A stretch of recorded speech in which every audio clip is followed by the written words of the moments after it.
Shriyama Devaha Bhadrang Pashe Makshavijayatra Sthirairangai Stushtivagun Shastanuvi Vyasheva Devahitai Yadayuhu Swasti na Indro Vriddhasravaha Swasti na Pusha Vishwavedaha Swasti na Staksho Arishtanemi Swasti na Brihaspati Dadatu Om Shanti Shanti Shanti.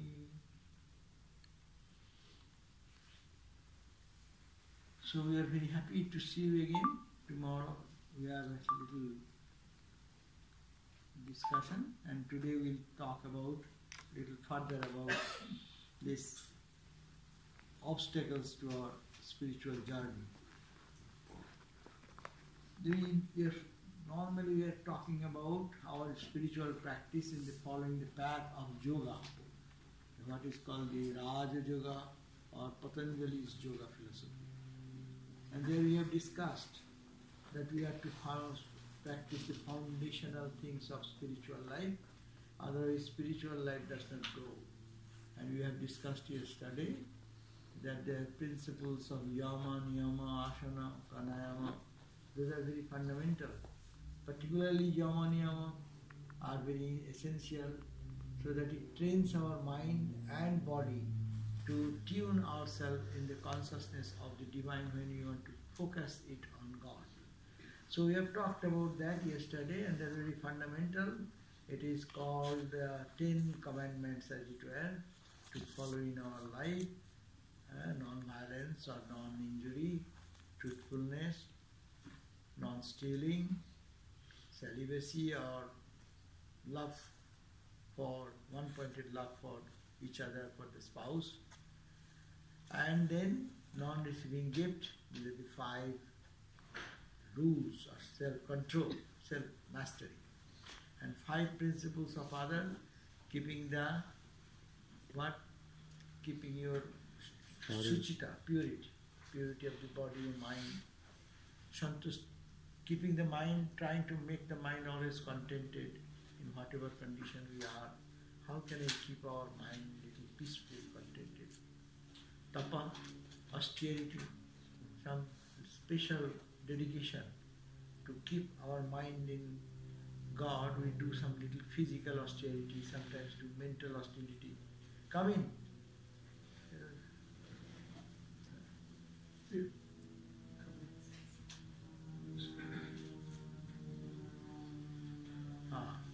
So physical austerity or mental austerity, mostly we go for mental austerity nowadays more than that of the physical austerities. So, and Shraddha, study of the scriptures, and also repeating the mantra that keeps the mind cool, and then surrender to God. These are very fundamental points we have discussed. Now, after that we go into the second part of our spiritual journey, when we take care of our physical body, to make some yoga exercise, going to gym or having nice balanced food and something, because you want to yoga practice of meditation and spirituality.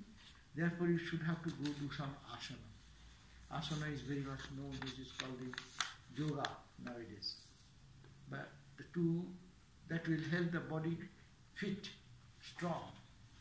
Not to be totally dedicated to body. Then it is a wastage of time. Body will go anyway. But you have to keep this body engine running in a good condition. So you have to put fuel, put little whatever thing. As your car, you take care of the car. So this physical car, you have to take care of it. So it is called asana. And also asana means to sit in a position where you can really sit for a long time with your mind not distracted in any other thing, focusing on God. So, this is asana. And then pranayama. Pranayama means having some practice of breathing exercise, which will help your mind to balance it. Because mind and our our breathing and breath has a little connection. More, not little, good connection. Our anger comes, our breath becomes one way. Our emotions are high, that time we breathe so differently. When you are peaceful, see your breath, how your mind peaceful means this is peaceful. So how to do some little breathing exercise. These are all external. Now comes our internal practice, for which we are preparing these fundamental four qualities. No? Yama, Niyama, Asana, Pranayama, this first four is to reach the second part of it for our meditation and spiritual practice. But now we come to the internal side, is all mind. Spiritual practice means mind. You think with your mind, think of God, but you cannot think of God because mind is not cooperating. Mind has its own subject to run, and you are trying to keep the mind in God. Mind has other business. He has somebody to talk to somebody, somebody to see somebody. Mind moves here to your friend, talks to your friend in the meditation. You are meditating, but your mind is talking to some friend. You are here and your last night's office work you finished, unfinished, and what is left out, and that you could not solve the problem in your meditation, you are solving the problem. So that happens with every one of us. So that's an obstacle. That's why our mind has 5 states. In the Patanjali Yoga says that our mind has 5 states. One is called the Kshipta, Mudha,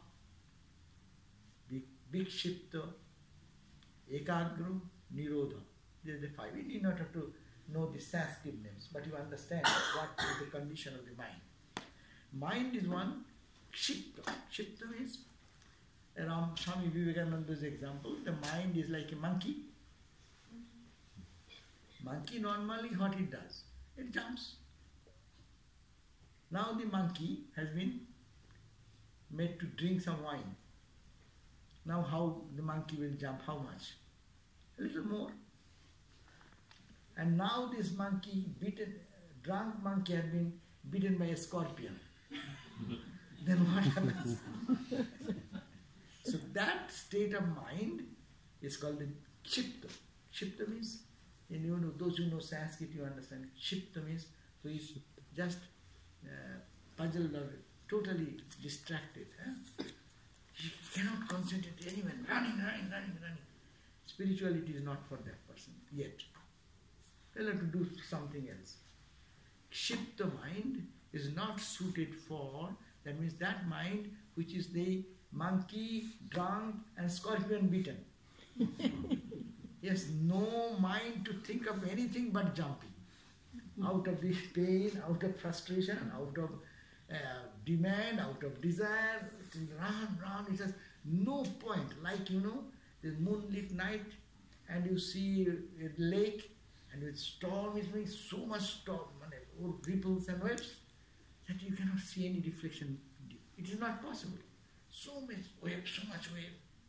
It only reflects from the top. Click, click, click, click, click. You don't see the sun at all or moon at all. So that mind is not fit for spiritual life. It will come in time, but that mind needs to be, at least scorpion biting should go. Little up, one step up. That is called mudha. Sometimes mind is dull. It does not want to think of anything. You ask him to do as if it is blank mind. Sometimes our mind becomes blank. That blank mind is not ready it's not fit for your spiritual life. Which cannot think anything, like a doll. Someone makes them, when you are sleeping, suppose you are in a deep sleep state, what you do? You cannot think anything. So in that state of mind, when sometimes we are awake, but we sometimes, my mind is not working. Is it not? At that time you cannot think anything. So spiritual life is not there. You cannot start there. Then come Vikshipta. Vikshipta is our state. It is drunk, sometimes good. Sometimes it is jumping, some blessed moment, it becomes little calm. That is the Vikshipta. So Vikshipta mind is our mind which needs training to get out of the drug habit. What is the drug habit?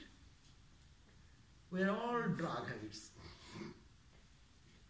It intoxicating effect of the objects we have experienced, drishta, anushravika.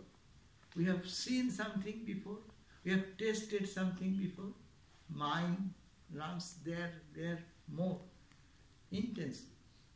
That is the Vikshipta, because distracted. Mind gets distracted because you are trying to bring in one focus, but it is distracted to where it has got little taste of joy or some touch of some type of happiness or something. And because it is sensate experience, so we can get instantly. You want instant joy? Get some ice cream and put it in your tongue, your mind will say, oh, wow, good. Huh? So these are instant joys. And that have so much previous experience of this instant joys, that mind runs over there easily, so it does not get concentrated. But it is the starting point is good here. So first two state is outside our spiritual practice. No, there is no chance there. And people may start doing, but it will take long time first to practice jama niyama more and selfless work more and doing some charitable activity and other things. Right? Then it will prepare the mind to come to this Vikshipta state. Means sometimes it is quiet, sometimes it is rippled. So, and to take care of the majority part of the mind when it will be peaceful. So this is called the Vikshipta. After this Vikshipta state, which is occasionally coming down, occasionally disturbed, you practice your spiritual discipline, you pray, you do mantra japa, you do your worship or read some good book or sing some holy bhajan. That will help you to go to the next stage when mind is becoming ekagra, is becoming one-pointed. So, what is the fourth? This is the fourth stage. Fourth stage is ekagra, one-pointed. One-pointedness may happen for even not for God. Scientists, they focus their mind in scientific object. An artist gets involved into become ekagra, one-pointed. Sometimes you call by the name, he or she will not be able to respond because you are so absorbed. You say, even gross example, the children, you see how they become ekagra. If they get the good game. You give the game and they don't need to eat food or anything. You call, but he's not there, he's in the ekagra. That is the ekagra. So our ekagrata is also on certain object which we love, there is that one-pointedness. But if it is given to God, then it is closing to the state of, is going to deep meditation, deeper meditation. And deeper meditation, if it is really deeper for a longer period, then it leads to the next stage, niruddha, when the mind is totally cooled down. It is perfectly peaceful and you see the full blaze of light in every beat of your personality. Every body's every part will be vibrating with that consciousness and bliss. That is the state of Nirodha called Samadhi state, where we find the example in Ramakrishna's face, you see when he is in Samadhi. That is the state when it is Niruddha state. And there, mind does not function. Mind's ripples are no more there. So, these are the fundamental conditions we have to understand. We want to meditate, so we have to understand in which state my mind is. And then from there we have to start our spiritual practice. But anyhow, these are the states of mind. And in that, when mind becomes ekagra, one-pointed, you have to go to little deeper than ekagra, when it will be niruddha. Ekagra, as I said, the one-pointed. One-pointed is only, maybe anyone can say, you are totally absorbed in watching a movie. And it's a very critical moment in that going on in the movie. You can totally identify there. And someone can push you, but you may not know it. Your mind has become so one-pointed. But beyond that, you should have to go another step.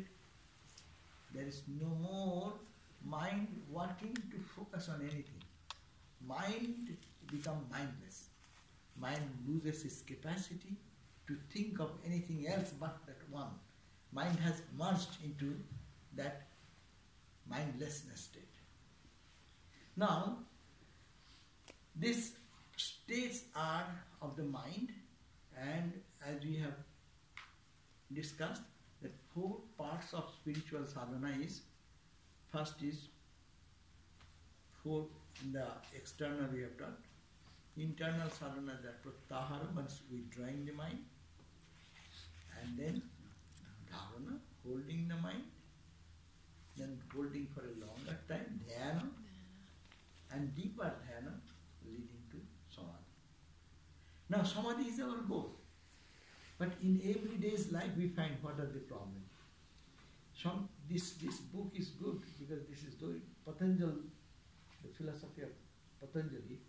He has analyzed the mind in such depth. That's really fantastic. How many ages have passed, how many hundreds of years have gone, but these problems are still the problem of our human mind, because he has analyzed the characteristic of the mind. It is not Indian mind, it is not American mind, it is not Russian mind, it is not Jewish mind, it is not Muslim mind, it is the mind. And these are the problems of all over the globe, wherever there is a human personality. These problems are there. What are the problems? Here it says, Vyadhi. Verse number 30, in Samadhi Pad, Patanjali says, the Chitta Vikshepa. These are the Vikshepa, means disturbance of the Chitta, mind, and they are Antarayaha. They are all obstacles to our spiritual practice. We want to be in joy. We want to sit and before the Lord and we take the mantra and instantly mind should go there. But no, it does not happen. For what are the probable problems? So, here Patanjali says, first is Vyadhi. Vyadhi is what? It's called, Vyadhi, Vyadhi is the disease. Disease is what? Disease of the body. Your headache. Or something has happened in your physical person's body. So it does not allow you. You want to sit for meditation, but it is not allowing it because your body has some problem. So we are in the hospital, or we have a severe headache, or we have any problem. Sometimes it is aches and pains and this and that. So Vyadhi is one obstacle. So how to remedy that? You all know.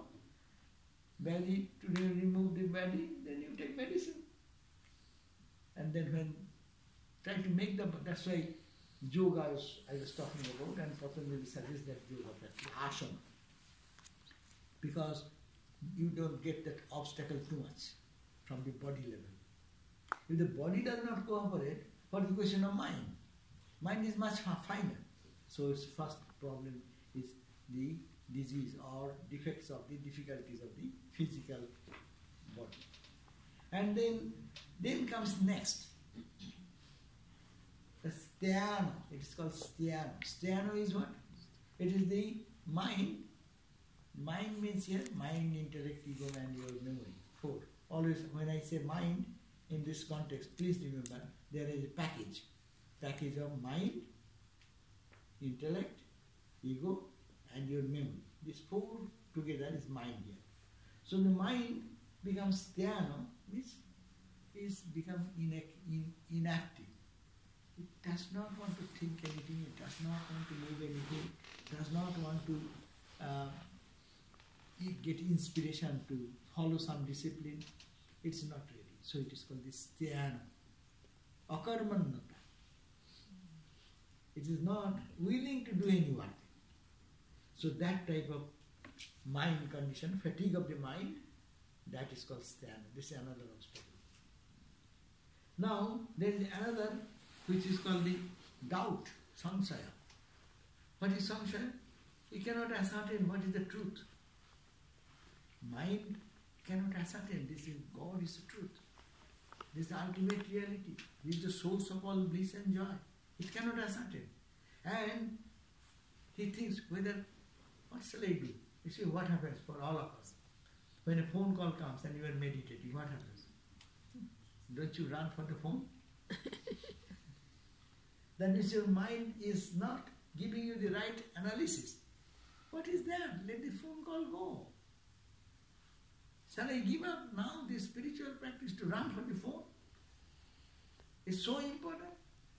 But we see all the time we fail there. The mind is not able to samsaya, doubt. Shall I go for this or that? And is it so much important or that is important? See, samsaya, doubt comes, that is the another obstacle in mind to ascertain where we should pay our focus, where should be less focus, there we fail. And because if your body and your mind is not very much moving into that direction, there you lack in enthusiasm. Everyone should be enthusiastic to do spiritual practice. Many people, after a long time I hear, oh, I don't do anything, I can't do anything. Why can't you do anything? From morning till night, how many things you are doing? Useless thing you are doing. And you don't get time to do your meditation and practice. No 10 minutes, 15 minutes, half an hour you can find any time. It's called the laziness. Because of the laziness of the mind and body, your enthusiasm is gone. Well, let me sleep. It happens with all of us. In the early morning to get up and do meditation. For our monks, you may have some excuse. You should not have any excuse because we are monks. But the body will say, oh, let me sleep. It's 4 o'clock. Okay, a little bit more. A little more, you see that it is 4:30. Then you again toss, then it is 5 o'clock. So this is your enthusiasm. No question. Jump out of it. Just go to the shower. No compromise. So this enthusiasm gets lost because what the question of practice starts. Before that, these are the obstacles. And next is called pramada. Pramada means I do practice, many people go to the shrine and spend hours together. I am in the temple, I am in my shrine. It takes me 2 hours in the morning to do my shrine work. Then I asked him, what do you do in the shrine work?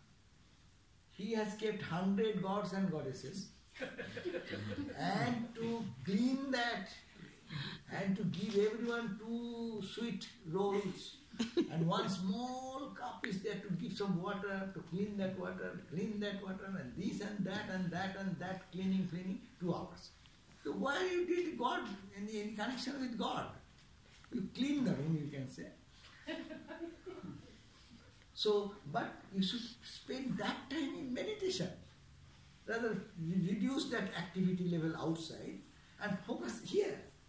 You are giving some little nuts and what you call sweets something in a cup of water. Why not internally when you meditate?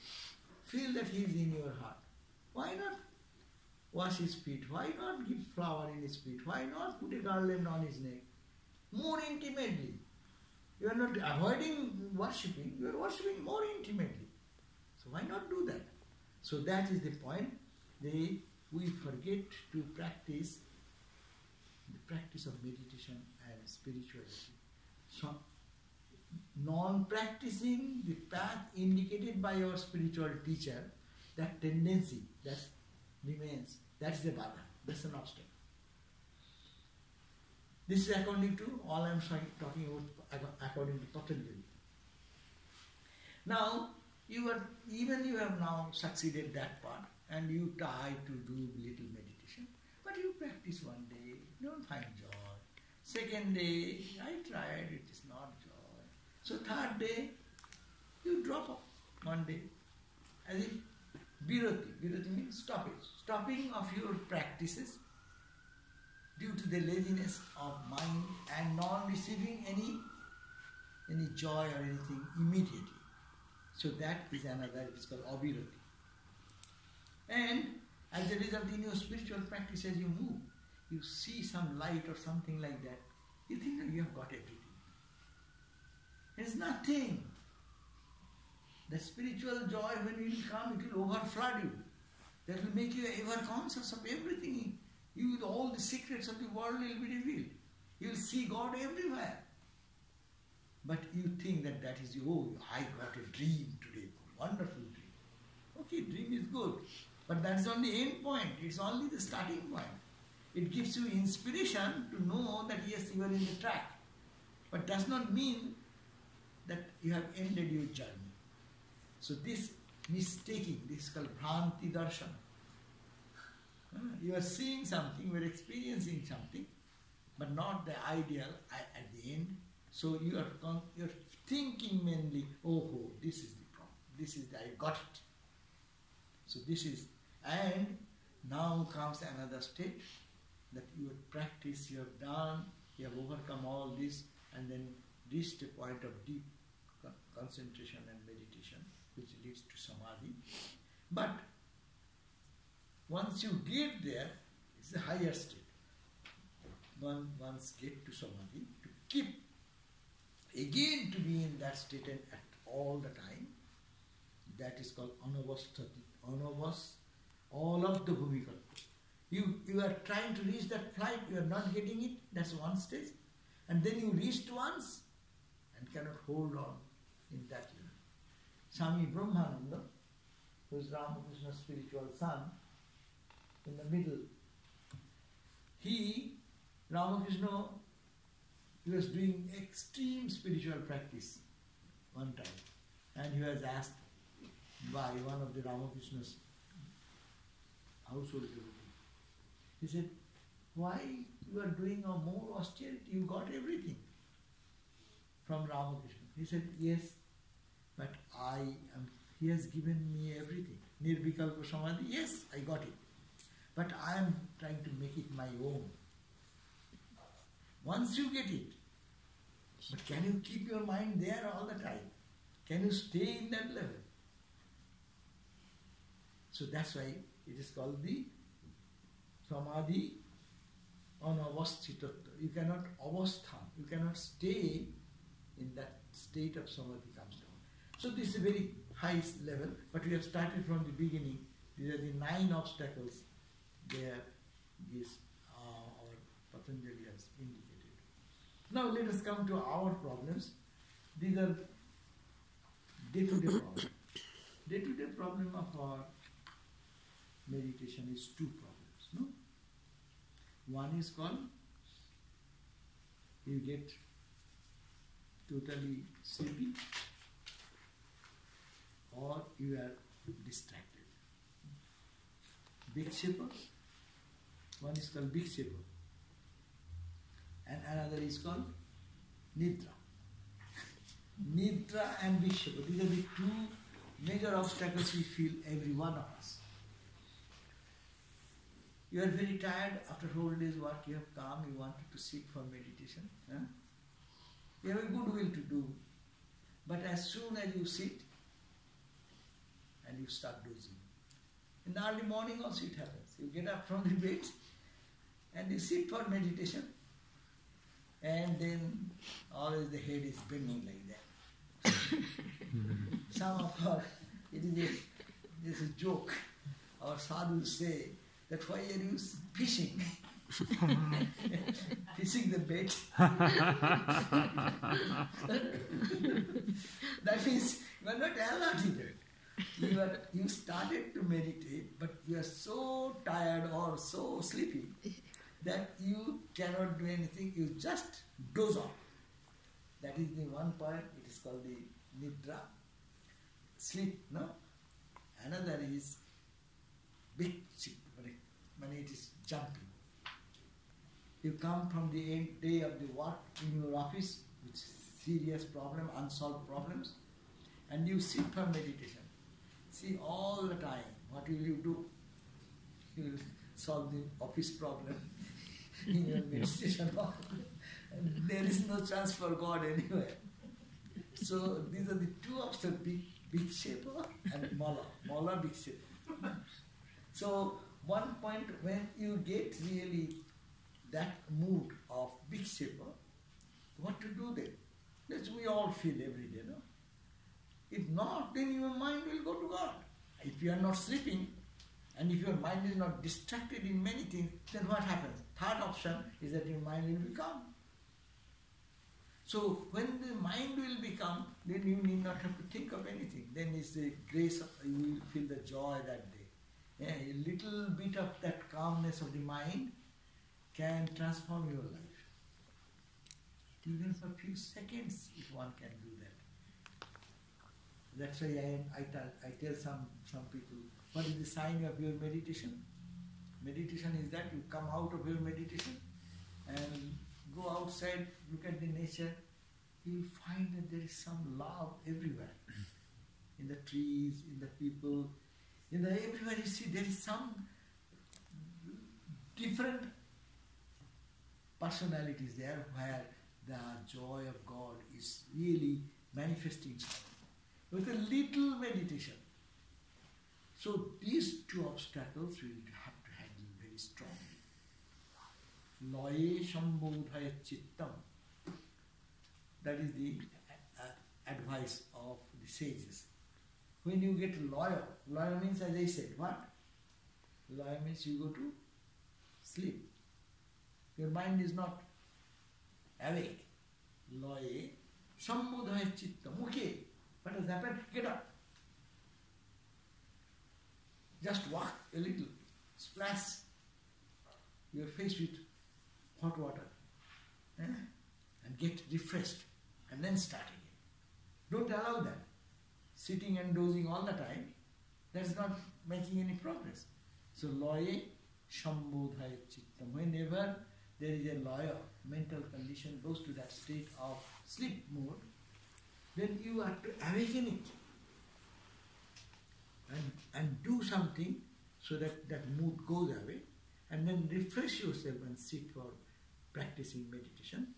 And then when your mind is distracted, then you have to bring the mind back again and again with making a friendship with the mind, teaching the mind, why are you taking me in this place?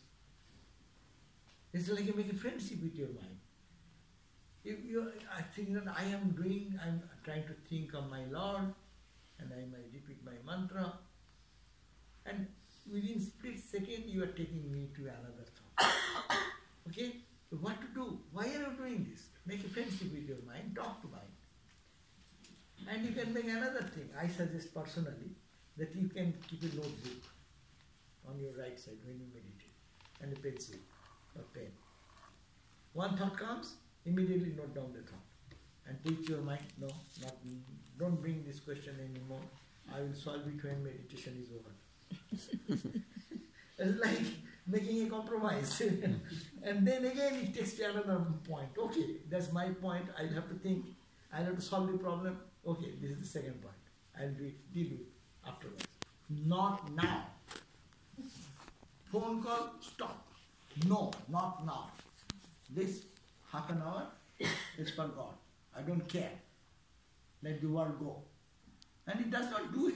Really, the world is not going to void if you respond a phone call after half an hour or 45 minutes.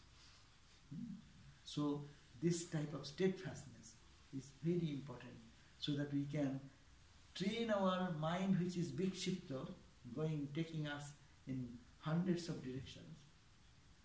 It will stop, it will be less, because the problem that if the thieves are very bravely go for stealing, when there is nobody, no?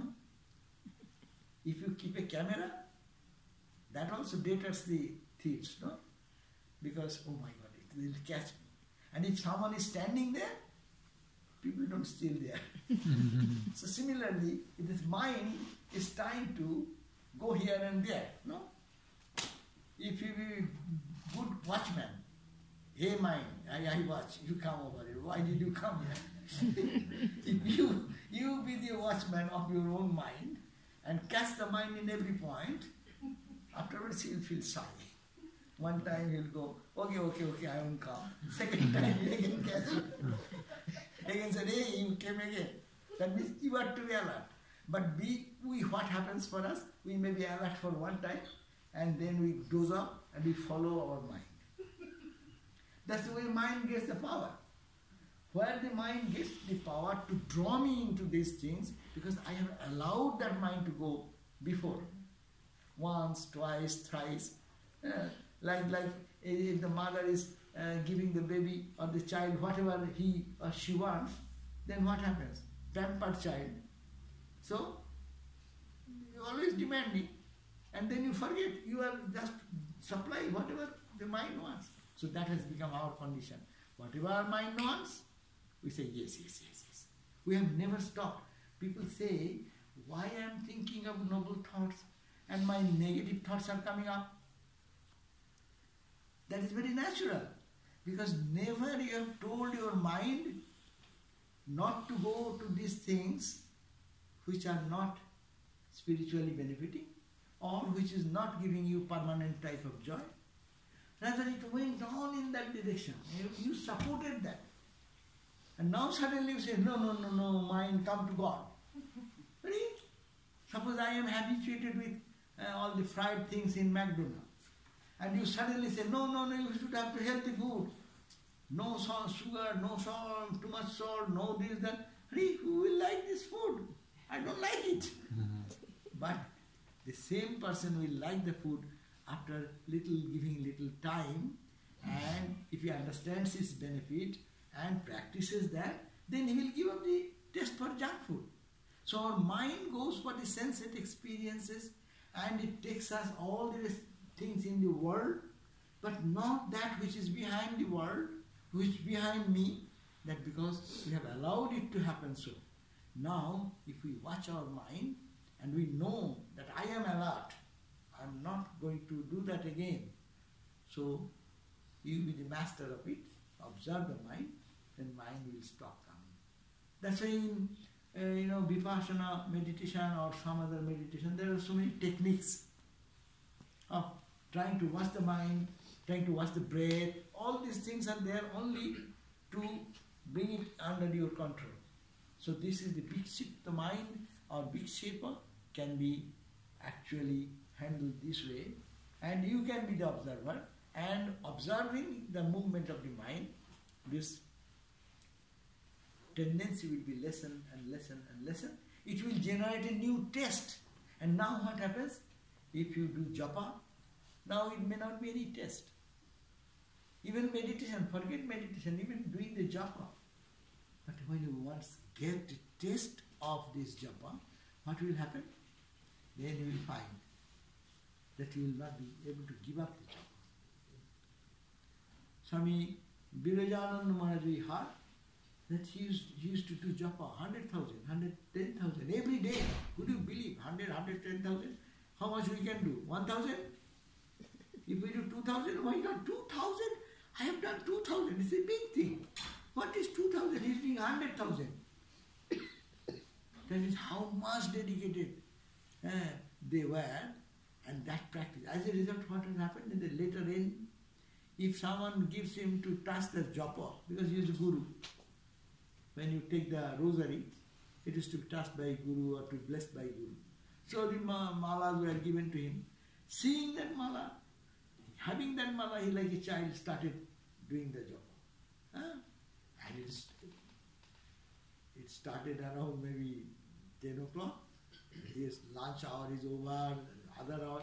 He is not giving up that beads.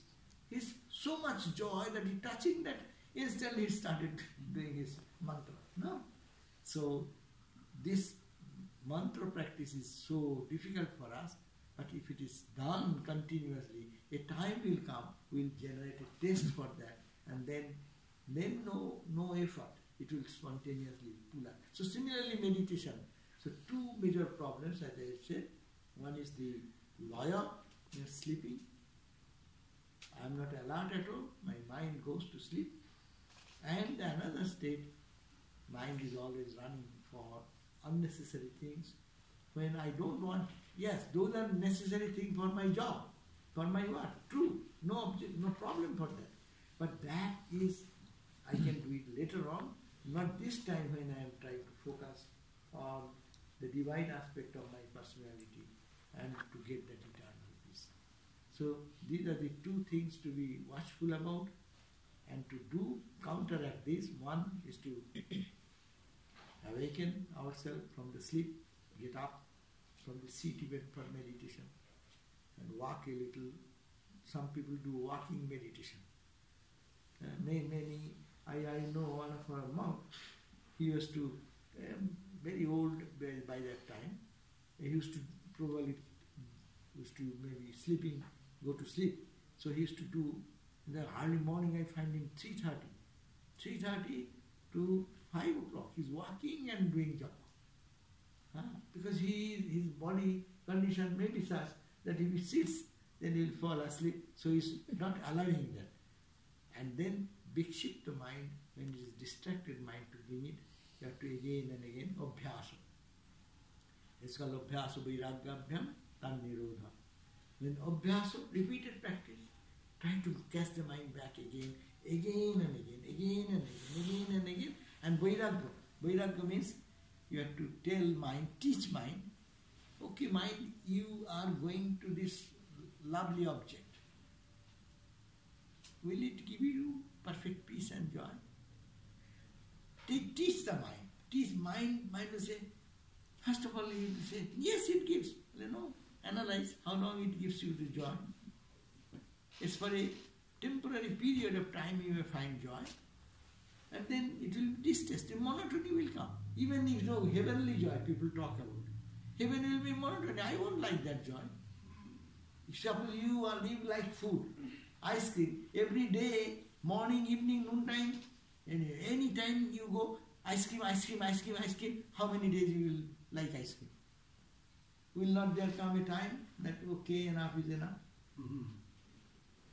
That's called the problem of sensate experience. But not that for spiritual experience. You get a little touch of joy today, meditation, it will pull you tomorrow more, third day more, and you will get, it is unending. You will not be, there is no monotony, there is perfection, and you will be absorbed. But any sensate experience, you do continuously, there will come a monotony. You don't care for that anymore. So, if the mind can be taught that way, and say that it is not that you want eternal joy is not giving you. So if you understand vairagya, then you detach from that. Mind will learn that this is good, and shreya and prayer. This is prayer. It gives good feeling for the time being, not shreya, the ultimate good. So if mind is taught that way by practice of vairagya, abhyasa, repeated practice, and practice of detachment and attachment. Detachment to the temporary thing, attachment to that which is permanent, which our Guru teaches us to meditate upon. So these are the obstacles, these are the problems we can solve. Our sincere practice is important, and to understand what we want actually. We have to repeatedly tell our mind, what do I want? If you are satisfied with the sensate experience, go on. There is no problem. Finish those experiences. And see whether you are satisfied or not. If you can get satisfied, stay there. You need not have to come for other things. There is one gentleman, I used to give the Gita class, and he always complains, Swami, you are talking about so much suffering and pain. I do not know any pain or suffering, any problem. I mean, oh, you have no problem in your life. So if you have no problem, why you are here? This is these people who have some problem, and other methods and methodology didn't work. That's why they are trying to find some other way of spiritually solving the material. But if you don't know what is called suffering in your life at all, then you are either you are a Brahmagyani, or you are, I didn't say that much, you often I said you will be Brahmagyani, that much I ended. I didn't say, otherwise you are a dull, insensient person, that you don't know what is suffering. A baby will tell. Baby will say, I don't know what is suffering. You know, my suffering I know. Who does not know? Tell me here. Anyone is here who knows? She can say, I do not know what people talk about suffering. Is there anybody? So, it is not. You cannot say that because we are suffering. We have the experience of suffering. So, it is only dull-headed person can say, I do not know. A devil can say, I do not know what is suffering. I hit it, but you see, I hit it. Government. I know it is suffering. But this devil will say, I do not know what is suffering. And Brahmagyani will also say, I do not know what is suffering. My body was suffering. I have no sense of suffering. Only he can say, or this devil. But in between, we are in between. We cannot say like that. And if anyone says, okay, Baba, you be happy. As you have no problem, there is no problem, there is no solution. So you need not have to spend your time in listening to talk, reading books. You do whatever you are doing and it is perfectly happy with you. Do go on. So this is the point. We have to understand this is the problem of our spiritual life. And if we know, then we can solve it these two possible ways. And different states of mind. We are sometimes in dull, mind does not want to do anything. Don't goad him that time. Rather waking up and engage him in something lower. Sing a song, chant some chant, talk to a friend about God. This is the next alternative. Best is best, you can go to meditation and deeper. If you cannot go, next. But everything is helpful to take us to that ultimate goal of perfection. Thank you all. Thank you. So if you have any question, I can have some 5-10 minutes.